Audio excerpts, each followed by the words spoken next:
Bonjour à tous et bienvenue dans le deuxième des prix de la saison. On va revenir sur un week-end mouvementé à Jeddah. Sur un circuit très particulier avec des murs très proches et un vrai compromis à trouver entre la vitesse de pointe et la charge aéro pour être bon dans les virages, eh bien on a eu une physionomie assez différente de Bahreïn. Le résultat, lui, ne l'était pas différent, mais on va tout reprendre ensemble pour tout comprendre. Les choses ont commencé à s'animer vendredi avec déjà l'appendicite de Carlos Sainz sur laquelle on va revenir et qui a offert l'attraction du week-end avec la promotion surprise d'Oliver Biermann évidemment, mais aussi avec la séance de qualification qui s'annonçait cruciale, surtout avec sa F1 sur ce circuit. Mais au final, ça a été moins serré qu'à Bahreïn et il n'y a pas eu vraiment de surprise. Si ce n'était pas pour le passage de Tsunoda en Q3, on n'aurait quasiment eu rien à se mettre sous la dent. À part ça, les 5 éliminés en Q1 étaient les mêmes, tout comme le poleman. Alors oui, c'était une qualif intéressante d'un point de vue télémétrie et parce qu'elle a révélé des points faibles et des points forts chez chacune des écuries, mais à l'arrivée, c'était un petit peu pauvre, ça manquait de suspense et surtout, ça a résolu quelques-unes des équations qui étaient prévues pour la course. À la régulière, on savait déjà qu'il n'y avait qu'un seul podium possible, Verstappen, Perez, Leclerc. Derrière, il y aurait une bataille entre Alonso, les McLaren et les Mercedes. Et les deux dernières places dans les points allaient se jouer entre Stroll, Tsunoda et Biermann. Voilà ce que ça donnait et l'image que ça a donné pour le départ du Grand Prix. Un départ qui n'a que très marginalement modifié cette situation. Leclerc prend un mauvais envol mais résiste finalement à Perez avant de devoir s'incliner très logiquement au 4e tour. Derrière, on a Alonso qui a été dépassé par Piastri et on a Tsunoda qui a été dépassé par Stroll. Mais sinon, rien de plus et on est parti pour 50 tours comme ça avec un seul arrêt. Bon, il y a un risque de pas se passer grand chose mais il reste quand même un point d'intérêt. Sauf que dès le 6e tour, Lance Stroll modifie les plans en envoyant son Aston Martin dans le mur juste après avoir cassé sa roue avant gauche en ayant touché un autre mur. Du coup là, ça s'affole, tout le monde rentre dans les stands. Perez et Magnussen se rendent coupables d'unsafe release, ou tout du moins leurs équipes. Les positions bougent. On se dit d'un point de vue scénario, suspense, chouette, une safety car, des arrêts au stand, ça bouleverse les stratégies, ça vient de nous relancer le Grand Prix. Sauf que le problème, c'est qu'il n'était pas vraiment lancé et qu'au final, au lieu de le relancer, on peut le dire, ça l'a tué. Une safety car aussitôt, c'était la pire chose qui pouvait arriver à ce Grand Prix car du coup, tout le monde a fait son arrêt obligatoire et donc il n'y avait plus rien à jouer. Tout le monde n'avait plus qu'à rallier l'arrivée à sa position à 2-3 petits détails près. Voilà, plus aucune bataille, plus rien, tout le monde était mis à sa bonne place et il n'y avait plus le seul enjeu, l'enjeu stratégique. Un enjeu stratégique qui, je vous l'accorde, n'était pas non plus immense puisque tout le monde quasiment était parti avec les mêmes pneus et il n'y avait qu'un arrêt sur une piste qui dégrade très peu. Donc bon, je pense pas qu'on se serait régalé sans la safety car, mais clairement, il était sûr après la safety car qu'il ne se passerait plus rien. Seulement 4 pilotes ont tenté de ne pas s'arrêter, c'était un véritable pari, un pari compréhensible dans l'optique de se différencier, de tenter quelque chose et qui aurait pu être payant s'il y avait eu une deuxième safety car ou un drapeau rouge, mais un pari qui était juste impossible à tenir, surtout pour les deux hommes les mieux placés à l'avoir fait. Norris et Hamilton se sont retrouvés au beau milieu de ceux qu'ils comptaient combattre avec un arrêt de plus à faire sans air libre, sans écart, et donc ils n'ont jamais rien pu creuser. Donc voilà, dès ce moment-là c'était mort, sauf s'il y avait un drapeau rouge ou une safety car tard dans le Grand Prix, mais bon, même là, c'était pas un choix gagnant-gagnant, et à l'arrivée, ils ont pu prendre que les 9e et 8e spots. Voilà. Je comprends pourquoi ils l'ont tenté, mais en fait, on a vite vu que c'était mort, quoi, complètement mort. Choix payant en revanche pour ceux qui l'ont tenté dans la deuxième partie de tableau, ceux à qui le crash de Stroll a ouvert une place assez inespérée dans les points. Hülkenberg et Zhou l'ont donc tenté, et ce qui leur a permis de le réussir cette fois, c'est que là, ils avaient de l'air libre et de l'écart par rapport à leur concurrent direct qui était en train de se battre, et notamment, on va y venir, d'être retenu par Kevin Magnussen. Hülkenberg, qui avait donc un vrai rythme, a donc pu progressivement se construire un arrêt gratuit qu'il a effectué, il est ressorti devant les autres, et donc il a tout gagné, c'est le seul grand gagnant de cette safety car finalement. Ces quelques détails sont un petit peu intéressants à décortiquer, mais voilà, la safety car, en plus d'échelonner la course, nous a spoilé le seul point intéressant, et à l'arrivée, ce petit moment de tergiversation et ces 9 premiers tours sont la seule chose qu'on a eu à se mettre sous la dent, parce qu'après la relance, à part ceux qui sont remis à leur bonne place et 2-3 petits changements, il ne s'est plus rien passé, il ne pouvait plus rien se passer. Donc je pense qu'on peut dire que le Grand Prix a été meilleur, peut-être un peu plus intéressant qu'à Bahreïn, puisque le premier quart du Grand Prix était vraiment génial, rythmé, fou, avec des rebondissements enfin, et en fait ce premier quart, il a tué les 3 derniers quarts. Donc je reste très déçu et je me suis pour une fois un petit peu ennuyé, moi qui ai l'habitude de pas trop m'ennuyer dans les courses, là, voilà, j'ai vite compris qu'il n'y aurait plus rien à faire. N'hésitez pas à me dire vous comment vous l'avez trouvé, mais voilà, je pense que c'était la seule chose qu'on pouvait vraiment décortiquer sur ce Grand Prix de manière globale. Maintenant, on va passer au cas par cas, équipe par équipe. Allez, on attaque dans l'ordre avec Red Bull qui signe un deuxième doublé en autant de courses, exactement comme en début de saison dernière. Et en fait, désolé, mais sur Red Bull et sur Verstappen, je vais pas avoir à dire grand chose, comme je vais me répéter quasiment tous les dimanches dans tous les débriefs. Mais écoutez, ouais, ils sont au-dessus du lot, ils sont trop forts, il n'y a rien qui les dérange. Ils ont encore trouvé le moyen de rendre là la qualif absolument pas serrée alors qu'on pensait que ce serait le cas. Ils sont intouchables en course, c'est parfaitement exécuté. Verstappen, il est juste complètement monstrueux.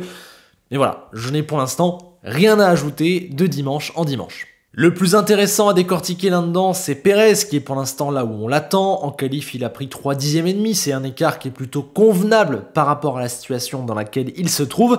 Et en course, pour l'instant, il a ramené 2 fois la deuxième place, c'est parfait. Après, malgré son très bon début de saison, c'est clair, on va une nouvelle fois le répéter, j'ai tendance à être un petit peu inquiet pour lui car déjà à Bahreïn, il avait pris non plus 11 mais 22 secondes comparé à la saison d'avant. Et là, l'an dernier à Jeddah, il gagnait. Alors certes, aidé par le fait que Verstappen avait eu un souci en qualif, mais en course, il avait eu exactement le même rythme que Max. Là, c'était pas le cas, c'était moins bien. Pourtant, c'est le début de saison, le moment où la voiture lui correspond le mieux, et c'était hier un circuit qui lui correspond vraiment, donc finalement, même si on va le redire, son début de saison, il est bon, et pour l'instant, il fait ce qu'il faut. Ne pas briller plus que ça et être déjà moins bien que la saison passée, ça me laisse un peu pessimiste quant à la suite de sa saison, on verra bien. Chez Ferrari, pas de chance du tout avec l'appendicite soudaine de Carlos Sainz. Ils perdent un de leurs 2 pilotes comme ça d'un coup sans rien pouvoir faire, c'est assez terrible. Mais bon sang que Biermann a été au niveau bluffant.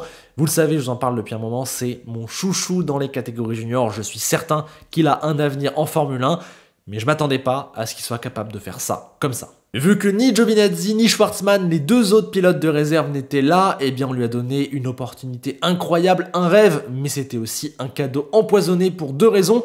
La première, il allait perdre de gros points en Formule 2 où il est censé jouer le titre pour derrière monter en Formule 1. Et de 2, parce que le faire monter comme ça en F1 sans préparation, c'est le mettre dans les pires conditions possibles. Et ça allait être extrêmement dur pour lui de faire quelque chose. Ça pouvait un petit peu abîmer sa cote, voire le desservir. Mais c'est là, dans ce genre de situation, qu'on voit aussi ceux qui ont un truc en plus, et on peut le dire désormais, c'est clairement son cas. En qualif, il a été direct très bon alors qu'il ne connaissait pas la voiture quelques heures plus tôt. Il ne passe qu'à 36 millièmes de la Q3, exceptionnel, il a fait une top impression, même si en soi, il rate un petit peu sa Q2, puisque son premier run n'est pas bon, et sur le deuxième, il rate le premier tour du pneu, et donc doit faire un deuxième, donc il n'a pas vraiment optimiser la Q2, mais on va l'excuser, c'était déjà assez énorme comme ça. Et en course, il a sûrement pris le meilleur résultat qu'il lui était possible de prendre, et c'était même impensable qu'il marque des points vu son faible niveau de préparation, et ce, même si la voiture reste une voiture de tout premier ordre. Mais voilà, il s'est très bien qualifié, et il a mené une course parfaite du début à la fin. Il n'a pas fait une seule erreur, il a été présent, il a eu un très bon rythme, il a passé les gars qu'il fallait passer. Ce qui m'a particulièrement surpris et charmé, c'est son niveau, son taux d'attaque dès le début sur Tsunoda et ensuite extrêmement agressif et précis sur les pilotes qu'il a dû dépasser, notamment Tsunoda, Joe puis Hülkenberg, même si c'était des pilotes qu'il devait dépasser avec cette voiture, c'est jamais facile. Voilà. Il a fait la course parfaite et c'est fou de le dire, sa course est peut-être encore plus forte que sa qualif. Voilà, c'est juste fou, et en plus, il a vraiment ce truc de la nouvelle génération, ce truc à la Piastri, cette mentalité, cette approche, ce côté prédestiné, comme tout ce qui lui arrive était censé lui arriver un jour, comme si c'était naturel. Il n'a pas l'air impressionné, ses réactions sont juste ultra lucides à l'arrivée. Au lieu de pleurer comme un être humain normal le ferait, bah lui il dit « Ah cool, bon les pneus soft, j'aurais voulu les utiliser plus longtemps ». Voilà, ça c'est la marque d'un mec à part, un peu à la Piastri, et voilà, c'est la preuve ultime que ce gars est différent des autres et qu'il a le niveau F1, là il l'a prouvé, il a dit lui-même, je sais pas ce que je dois faire de plus, ouais, clairement. Et en plus, c'était sur un circuit autrement plus difficile que Monza, par exemple, lors du dernier remplacement pour appendicite, c'était De Vries pour Albon, donc c'était encore plus, selon moi, une preuve de niveau, et surtout chez Ferrari, avec le niveau de pression. Certes, la voiture était bonne, mais la mettre comme ça d'un seul coup à la P7, c'est un résultat assez inespéré. Alors, il était déjà, selon moi, un grand favori pour être chez Haas en 2025. Alors certes, il faudra quand même performer en F2. Pour l'instant, il n'a pas le moindre point, même s'il avait signé la pole ce week-end. Et on sait qu'en sport mécanique, la course d'après est toujours la plus importante et une bonne impression, ça peut s'enlever au fur et à mesure du temps. Mais bon, il est clair maintenant que son passage en Formule 1 en 2025 semble assez inévitable et on ne peut plus mériter. Leclerc lui a été irréprochable ce week-end, vraiment très très bon, il est toujours aussi excellent sur un tour et donc du coup il a été nous chercher la première ligne dans le tout dernier virage du dernier tour de la Q3, vraiment très important et là il avait fait déjà 90% du travail, un départ compliqué mais il s'est rattrapé et derrière une fois qu'on a vu que Perez avait largement plus de rythme et qu'il n'y avait rien à faire, bon ben voilà, sa course elle était terminée, il a ramené logiquement le podium, c'était le maximum qu'il pouvait prendre, il fait vraiment un très bon début de saison sans le souci de la répartition de frein etc. À Bahreïn, je pense que ça se verrait encore plus et il n'y aurait aucun accroc. Et donc au final, Ferrari peut repartir de Jeddah très contente, tout n'est pas encore parfait, mais la voiture, elle a fonctionné sur deux types de circuits très différents, et malgré l'absence de Sainz, ils ont scoré plus de points que McLaren, Mercedes et Aston Martin. Incroyable.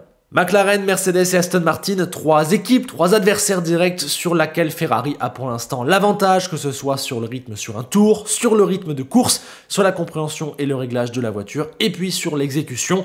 Pour l'instant, les débuts de saison de Ferrari, il est absolument parfait, rien à redire, et en plus, j'aime bien leur mentalité à l'arrivée. Ok, c'est cool, mais Red Bull est encore devant.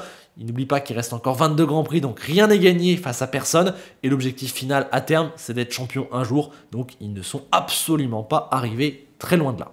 Malgré tout, ici, l'an dernier, ils avaient pris 35 secondes en 30 tours par Red Bull. Là, ils en ont pris que 20 en 40 tours. Donc ça prouve qu'ils sont dans une meilleure place qu'il y a un an. C'est très bien, il faut juste continuer comme ça. Week-end bizarre pour McLaren qui avait démarré de manière un petit peu lente et qui affiche toujours, je trouve, un potentiel un petit peu limité sur le tour rapide en qualif, mais finalement ils ont sorti un très très bon dimanche et ils passent devant Mercedes au championnat avec finalement un résultat plutôt bon, même si le pauvre Norris a été un petit peu coincé. Coincé parce qu'il a été battu par Piastri en qualification, et oui, il avait plus de potentiel, mais il a fait deux petites erreurs et il a fini par être derrière. Du coup, au moment où la safety car est arrivée, Piastri était devant, il avait en plus doublé Alonso, et donc c'est à lui qui est revenu la meilleure stratégie, et Norris a donc dû tenter le pari qui ne pouvait pas fonctionner. Et voilà, il est clair que Piastri s'est rapproché en termes de rythme sur ce début de saison, et en plus, ça c'est un petit peu une constante, on l'avait déjà vu l'an dernier, notamment au Qatar quand il gagne la sprint. Piastri n'est pas toujours le plus rapide, mais il est toujours le plus propre. Il a encore une fois été en qualif, c'est ce qu'il a très bien lancé vers un très bon samedi, où il a été excellent et ramène une splendide 4e place. Le duel interne chez McLaren prend de plus en plus forme, d'ailleurs un petit peu déçu que cette safety car nous ait enlevé un potentiel duel sur la piste entre les deux. J'aurais aimé voir ce que ça aurait pu donner. Alors oui, Piastri a un petit peu buté sur Hamilton qui avait pourtant des vieux pneus pendant 30 tours et je crois n'a pas réussi à le dépasser jusqu'à ce que les Wits rentrent au stand. Et on a vu aussi que sur un tour, il y avait encore un petit peu de marge à gratter sur les tout meilleurs du côté de McLaren. Franchement, à quelques détails près, ils partent derrière au moins une des deux Mercedes et le résultat à l'arrivée est moins bon, mais j'ai tendance à penser que le week-end est encore un peu plus positif que celui de Bahreïn et qu'il monte encore un petit peu d'un cran. Tout n'est pas encore parfait, loin de là, et attention, ça aurait pu être moins joli sur le papier, mais McLaren, pour l'instant, c'est positif. Aston Martin, elle a beaucoup plus le sourire qu'il y a une semaine. Non seulement elle a la confirmation qu'en qualification, elle est très très dangereuse, elle peut jouer très haut, et Alonso en vrai aurait largement pu être deuxième sur la grille, mais en plus, ils n'ont pas du tout dégringolé en course, ce qui avait été leur point faible à Bahreïn, et ils pensaient que ce serait à nouveau le cas, moi aussi d'ailleurs.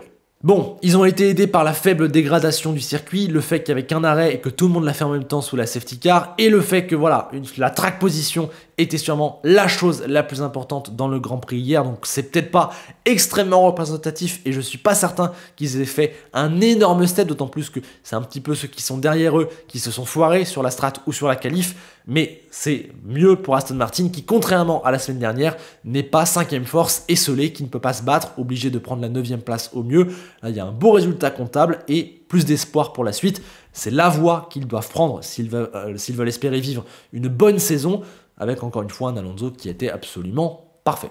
Malheureusement, on ne peut absolument pas en dire de même de Lance Stroll qui, non seulement, oui, a tapé le mur en course et du coup a abandonné au bout de 6 tours sur un nouveau crash à Jeddah, mais qui aussi a pris 7 dixièmes en qualification. Alors certes, il est passé en Q3, mais 7 dixièmes, c'est vraiment très très compliqué et malheureusement, c'est lassant, saison après saison, les mêmes péchés, le même Lance Stroll qui revient.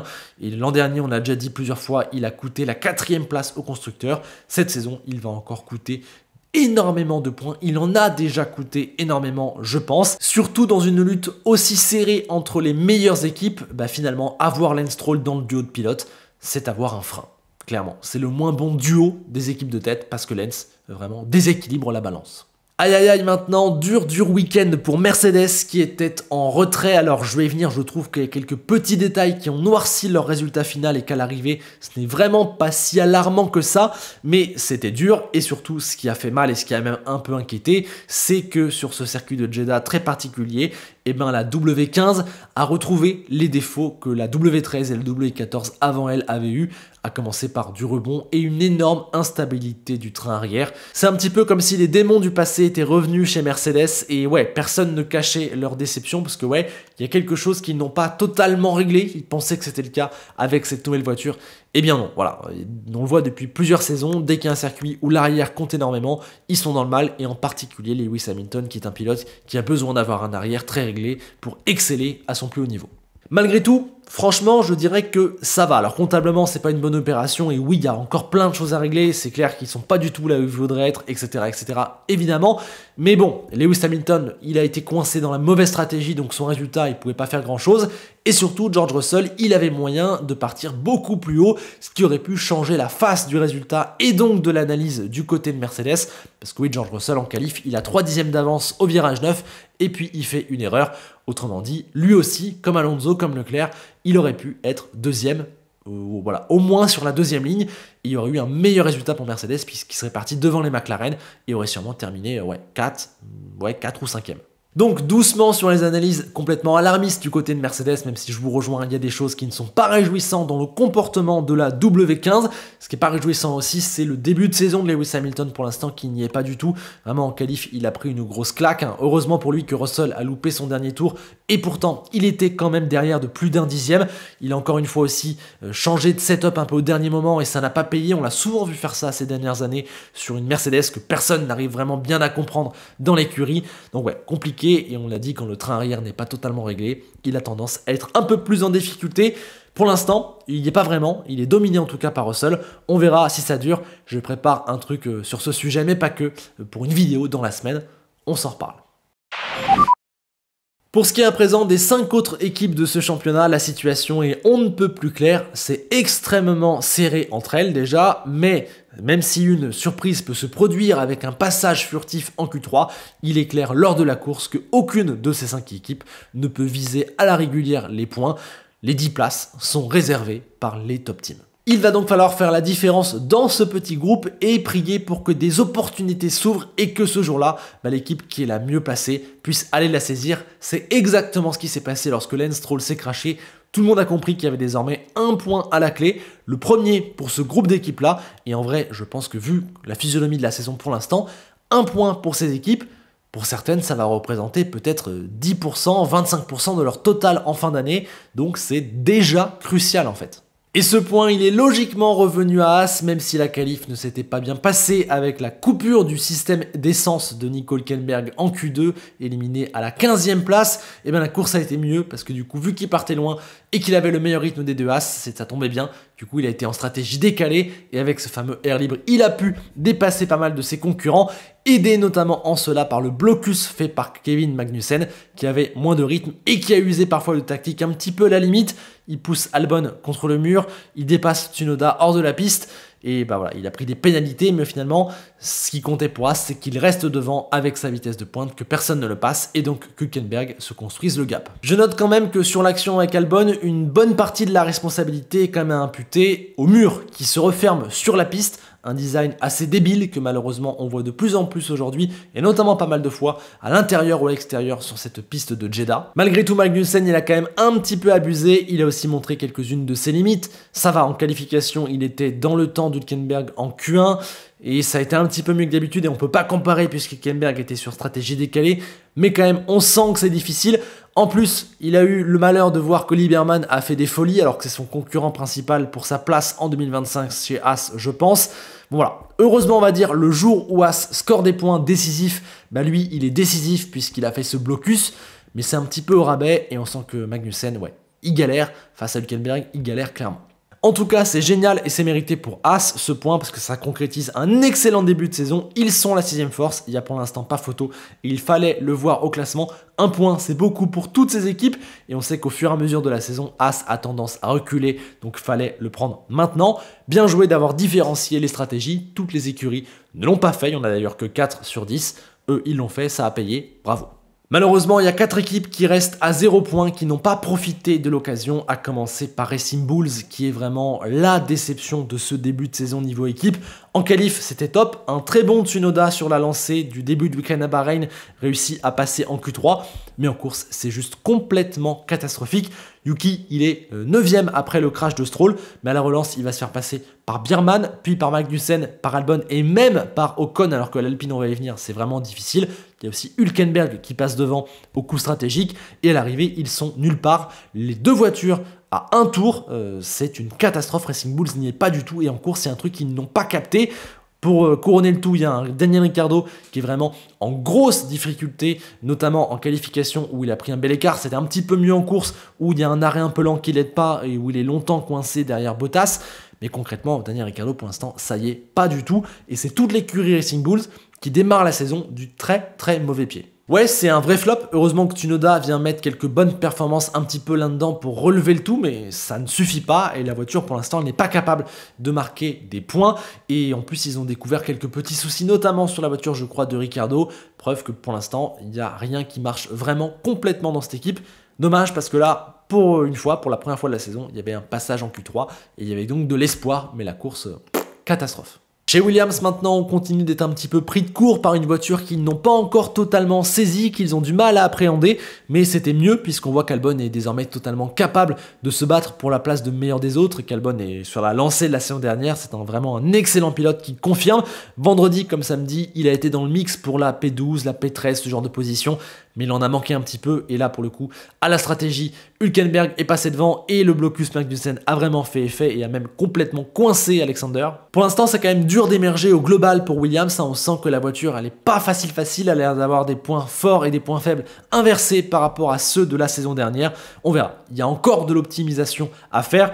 Sargent, lui, il s'est gâché le week-end vendredi en touchant le mur en FP3, ce qui lui a enlevé du roulage et donc du temps de réglage, et après en qualif, il est sorti en Q1 à 4 dixièmes d'Alexander Albon.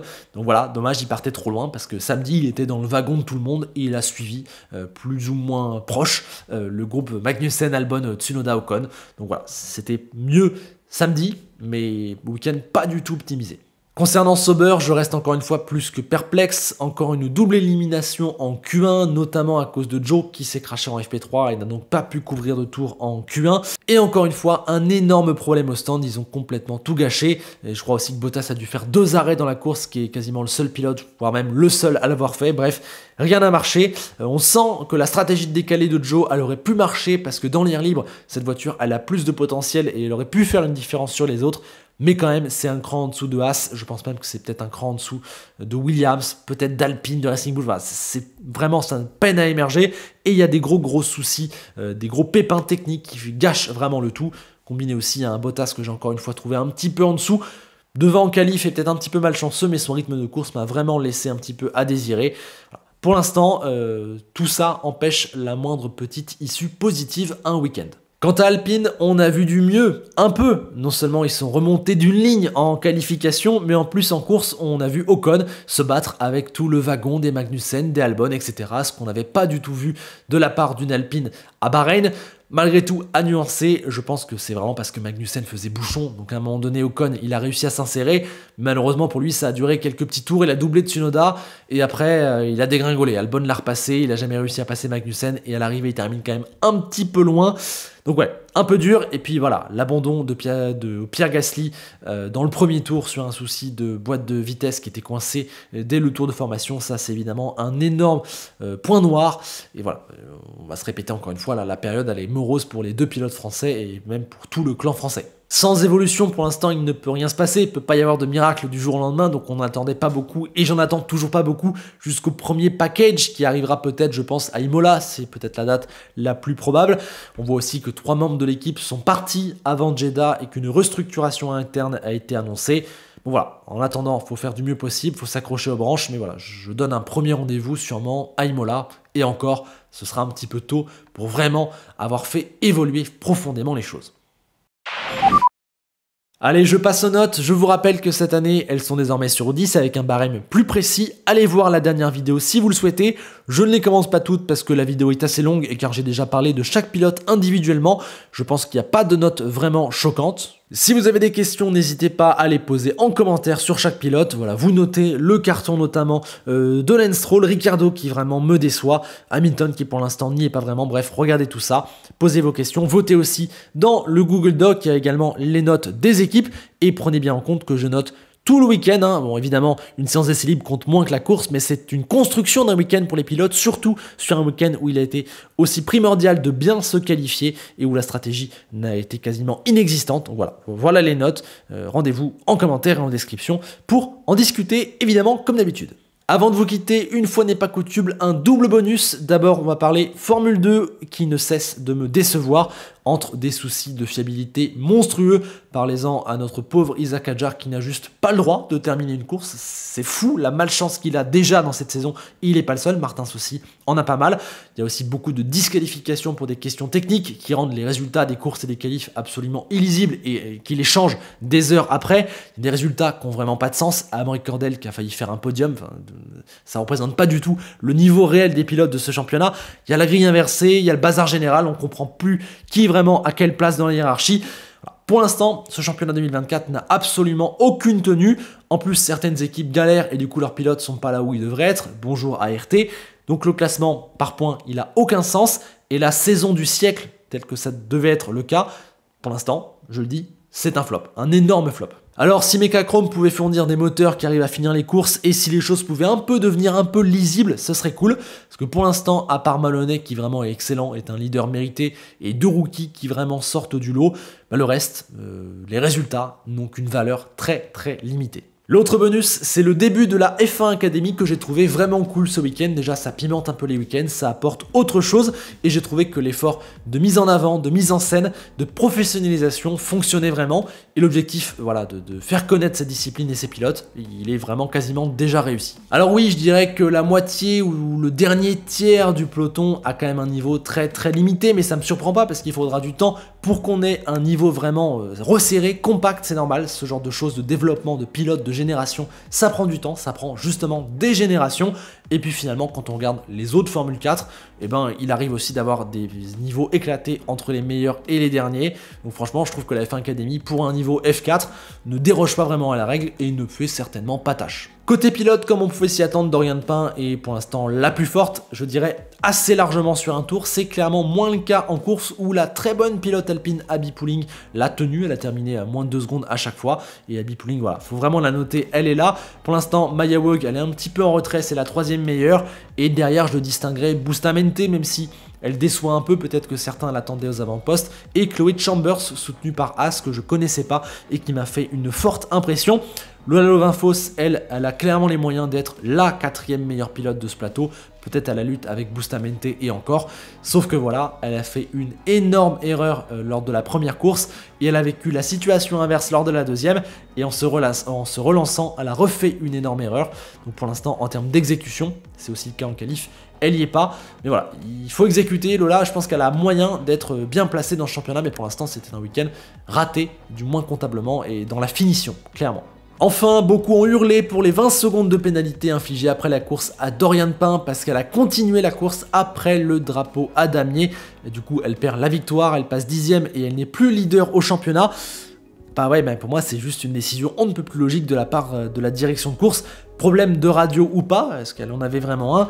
Un pilote, une pilote est censé réagir au drapeau qu'on lui agite, et le drapeau à damier, c'est comme un drapeau jaune, comme un drapeau rouge, il faut lui obéir, ça signifie pas seulement la fin de la course, il n'est pas là que pour faire joli, il est là pour indiquer, c'est fini, stop, et voilà, être à fond dans le tour de décélération et refaire un tour après le drapeau à damier, encore un, c'est dangereux et c'est pas normal, c'est contraire au règlement. Donc ouais, elle est pas aidée par sa radio qui tombe en panne, et c'est vrai que des fois tu peux pas avoir les yeux sur tout, tu pousses, mais le drapeau à damier, voilà, c'est comme un drapeau rouge, il faut le voir. Bon. Dommage de Ryan, au moins ça redonne du suspense au championnat, et ça rendra son titre en fin de saison encore plus beau, parce qu'il y aura encore plus de panache pour remonter sur Abby Pulling et aller le chercher. J'espère d'ailleurs qu'on aura un beau duel Pulling-Dorian Pain toute la saison. Voilà, sur ce, j'ai trop parlé, j'espère d'ailleurs que ma voix complètement cassée ne vous aura pas dérangé. On a fait le tour de ce week-end d'Arabie Saoudite, rendez-vous en description pour en parler tous ensemble. N'hésitez pas à liker la vidéo, à vous abonner si mon contenu vous plaît, j'essaye d'être le plus complet possible. Et on se quitte avec Enzo Ferrari, qui a une énorme pensée pour Jules Bianchi, puisque pour la première fois de l'histoire, les deux pilotes de la Scuderia Ferrari étaient issus de la Ferrari Driver Academy. Et on sait que Jules Bianchi aurait dû être le premier pilote à connaître cet honneur. Donc on y pense. À bientôt.